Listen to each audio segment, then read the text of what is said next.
உலக அளவில் அதிக வசூல் செய்த டாப் 5 தமிழ் மூவிஸை பார்க்கலாம் வாங்க.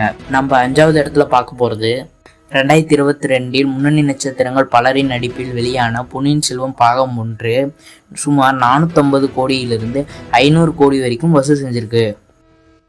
நம்ம 4வது இடத்துல பார்க்க போகிறது 2025 சூப்பர் ஸ்டார் ரஜினிகாந்த் நடிப்பில் வெளியான கூலி திரைப்படம் தாங்க. இது சுமார் 514 கோடியிலிருந்து 615 கோடி வரைக்கும் வசூல் செஞ்சிருக்கு. அடுத்து நம்ம 3வது இடத்துல பார்க்க போகிறது 2023 தளபதி விஜய் அவர்கள் நடிப்பில் வெளியான லியோ மூவி தாங்க. இது சுமார் 595 கோடியிலிருந்து 615 கோடி வரைக்கும் வசூல் செஞ்சிருக்கு.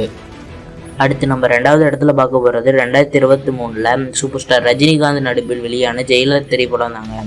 இது சுமார் 605 கோடியிலிருந்து 650 கோடி வரைக்கும் வசூல் செஞ்சிருக்கு. அடுத்து நம்ம முதல் இடத்துல பார்க்க போகிறது 2018 சூப்பர் ஸ்டார் ரஜினிகாந்த் அவர்கள் நடிப்பில் வெளியான 2.0 தாங்க. இது உலக அளவில் 700 கோடியிலிருந்து 800 கோடி வரைக்கும் வசூல் செஞ்சிருக்கு.